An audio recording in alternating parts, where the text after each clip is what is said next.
Hi everybody, it's Trixie Tutor here. I haven't posted in forever.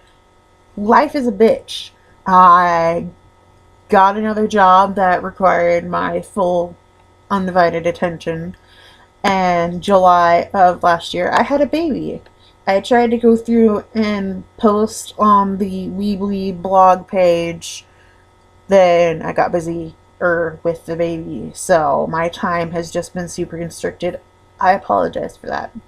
So this return video, I don't know if I'm gonna make another one soon after this one or if I'm gonna take another hiatus. All depends on my life schedule right now.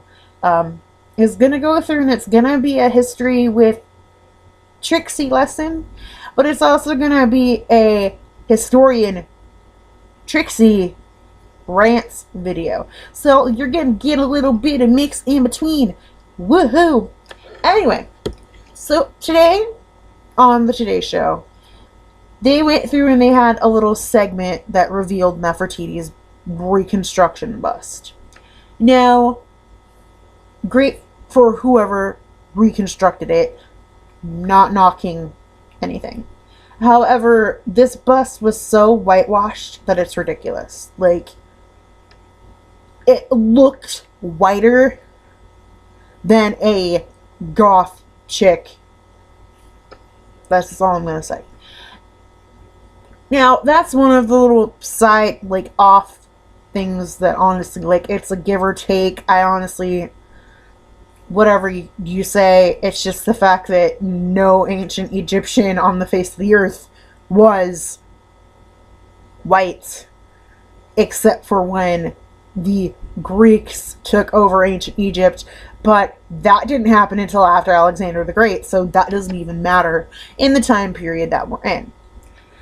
Now, what pissed me off about this whole segment was the dude went through and said, oh, well, we can conclude with 100% accuracy that this is King Tut's mom.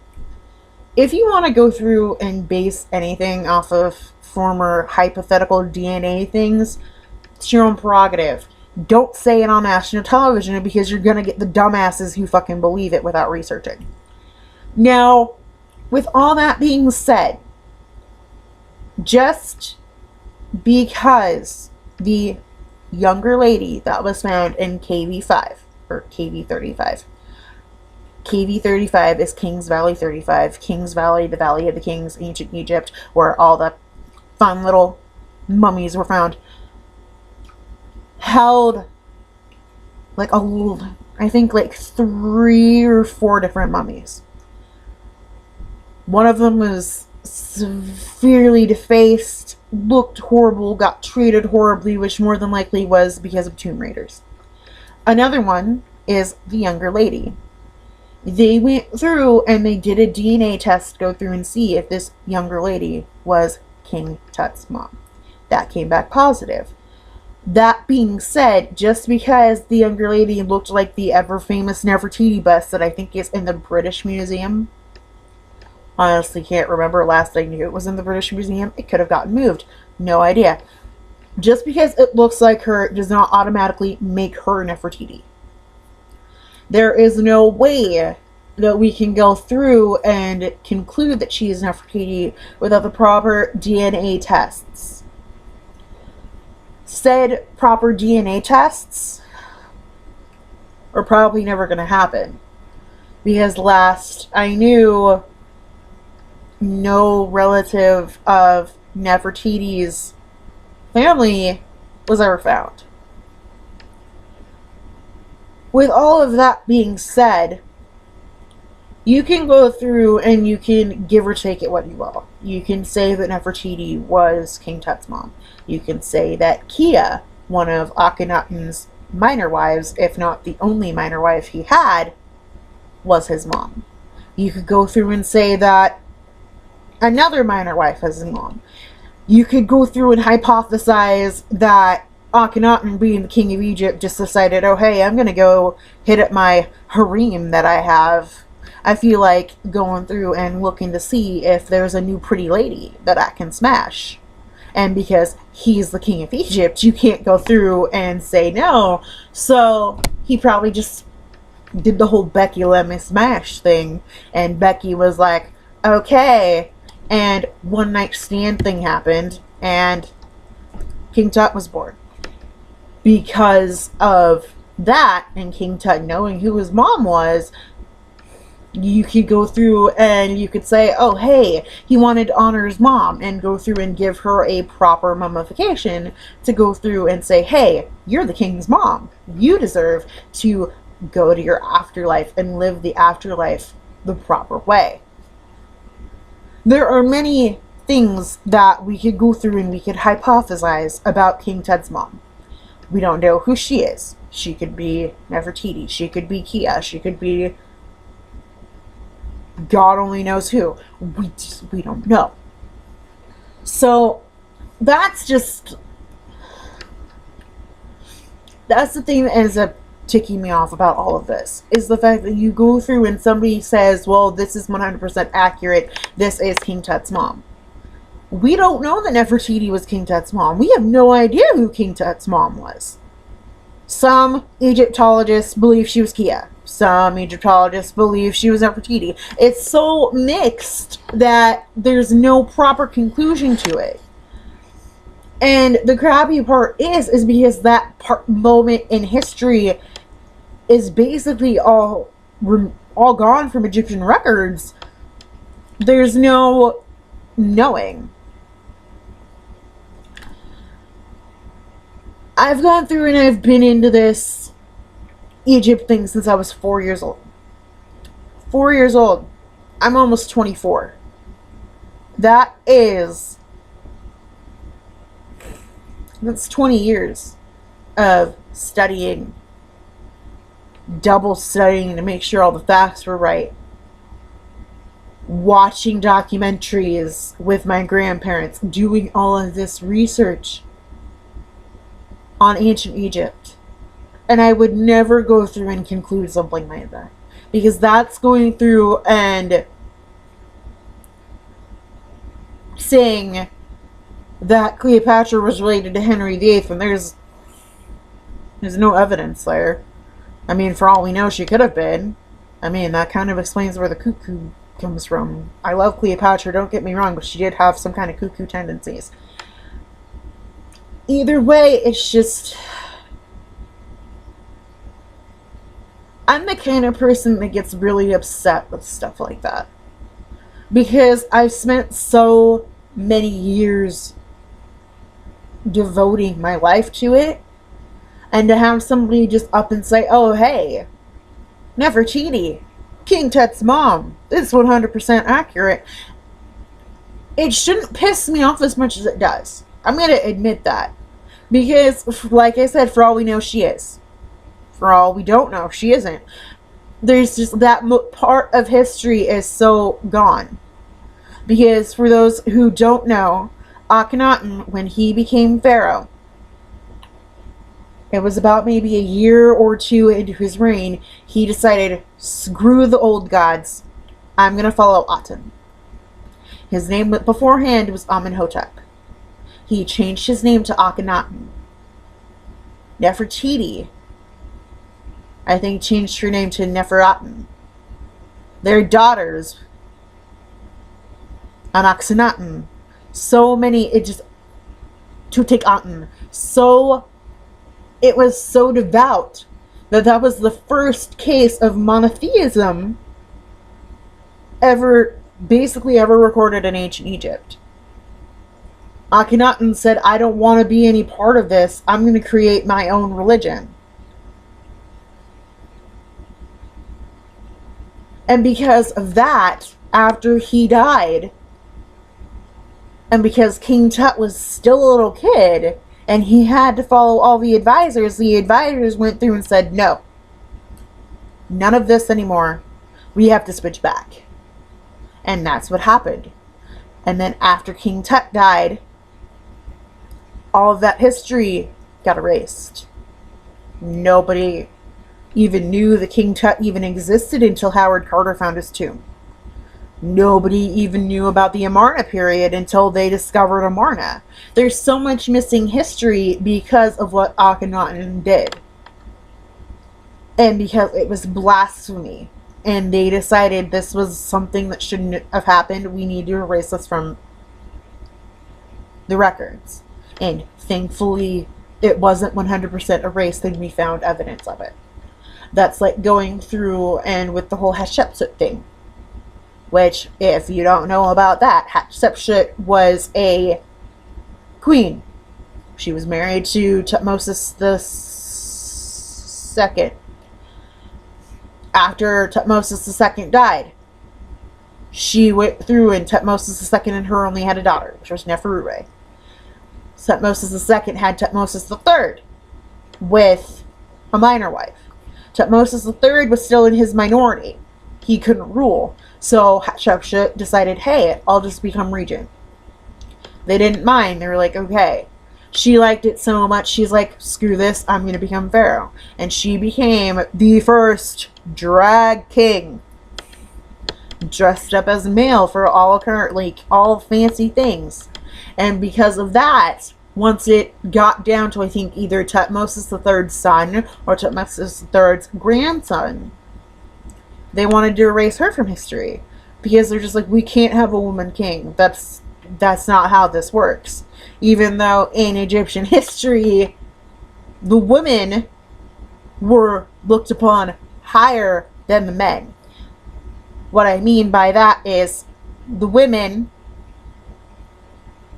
were not blamed if they had a daughter. The ancient Egyptians went through and knew that it was to be blamed on the father.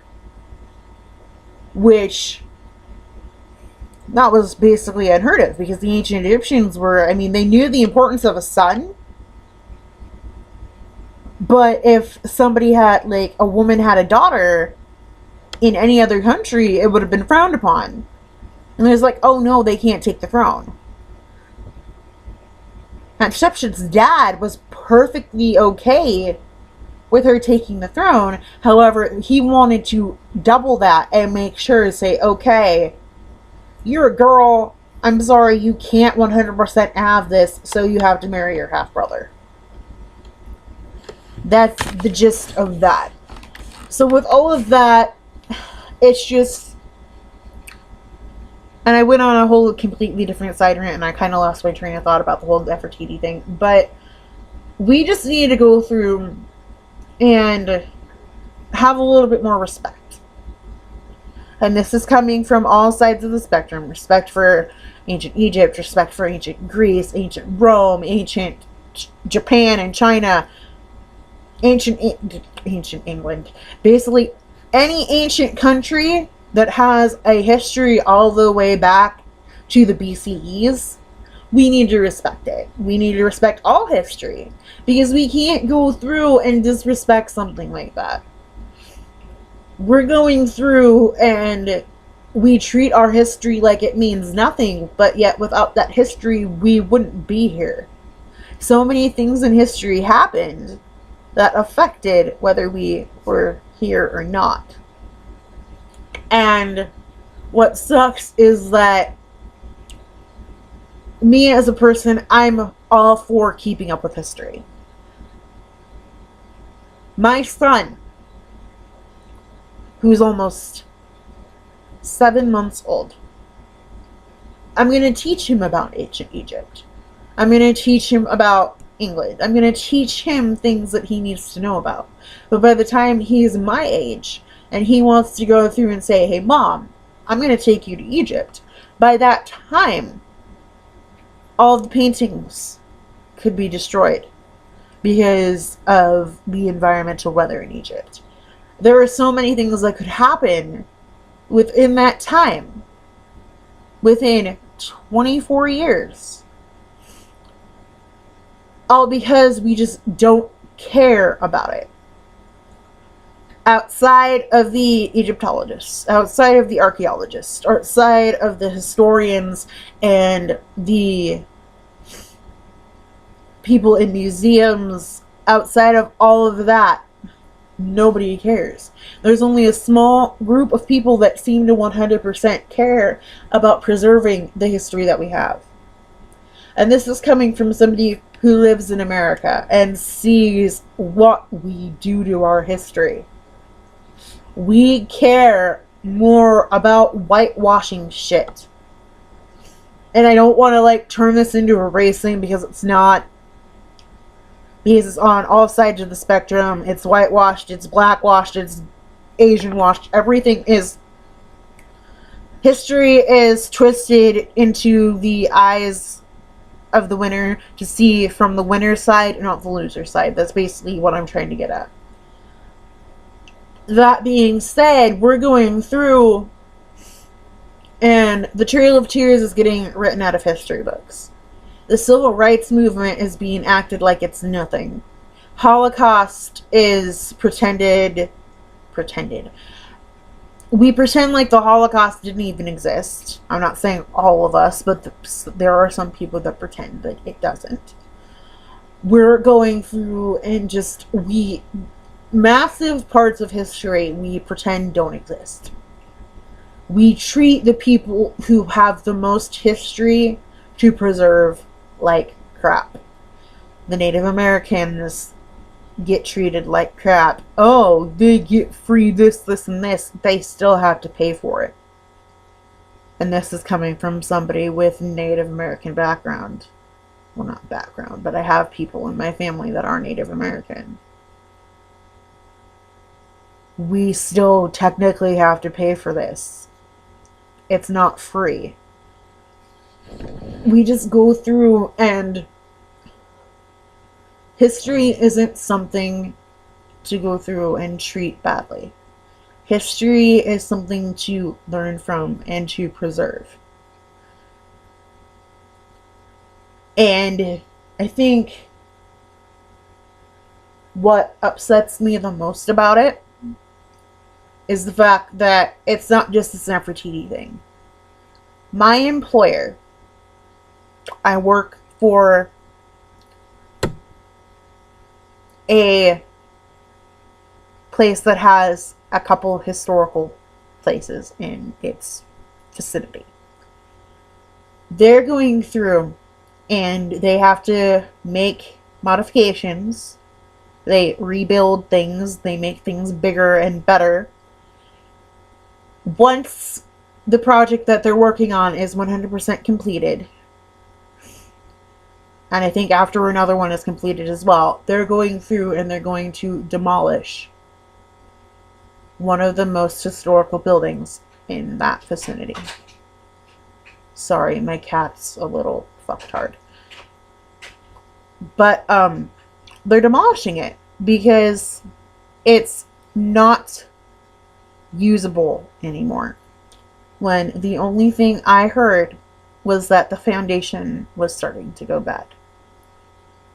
Last I knew, that was an easy fix. You can fix a foundation. You can remodel a building to make it more efficient for the uses that you have, instead of going through and completely demolishing it, which is what they're going to do. One of the most historic buildings that has been there before that place has, and the place was built around it, is getting demolished and remade into something bigger, something better, something that works better for this current time. And I can get it to a point. I can get that, hey, it's outdated. I can get, hey, it's cheaper to go through and demolish something, which, yeah, it is, then remodel it, and then demolish it, and just build something completely. I can respect all of those opinions. But the fact of the matter is that is one of the most historical buildings on that vicinity. Just like there's another one that was used with a polio outbreak. And what happened was, when the polio outbreak had, and they thought that it was spread by water, they closed it down. And then when they were building around it, they recovered it, and it's used, like, they found a new purpose for it. That's going to end up going away once one of the other projects is done. And it's just, This is turning into a really long video. But I'm trying to go through, and my point is, and I'm going to repeat myself, history is something that needs to be respected.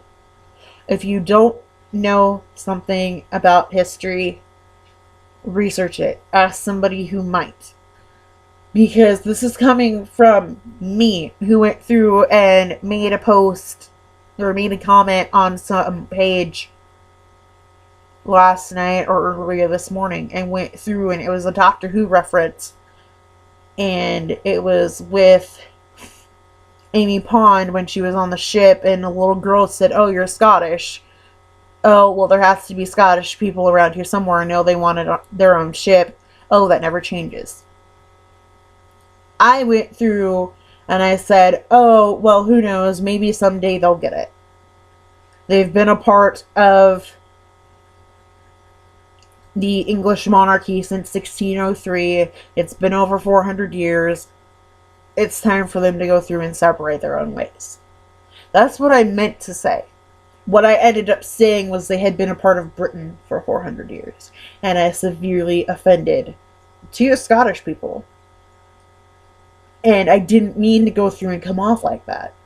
Because even I know they didn't go through and become the UK until the 1700s. I know that King James just merged the monarchies together. I know that. But because of me being tired and me making a comment, I accidentally offended somebody on their history. And I would never purposely do that. I couldn't do that. It's just, I have to readjust. But, it's just, I don't know. We just need to do better. We need to go through and work on preserving things that need to be preserved. Because at the end of the day, we leave nothing for the generations after us if we don't preserve the history. We need to stop making up lies in history books. We need to stop making things out like they didn't happen. We need to just do better. And with that, I'm leaving it. This was all over the place. This is what happens when I'm off of YouTube, but I'm just going off a rant forever. But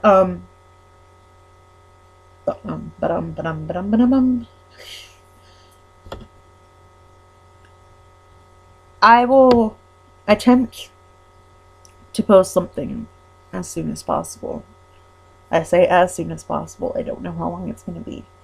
But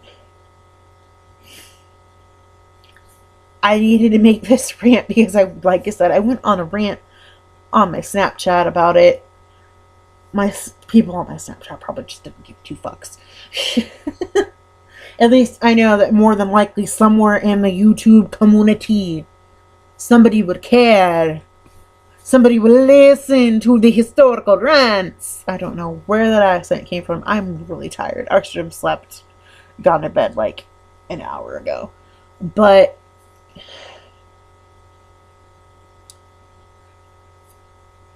I will see you guys as soon as possible.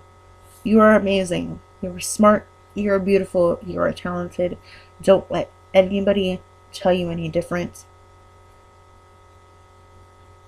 Be who you are. Don't change. Whether you are gay, straight, bi, lesbian, asexual, demisexual, pansexual, all of the LGBT community, you're perfect. Just the way you are. I'm sick, so I will see you guys next time. Peace.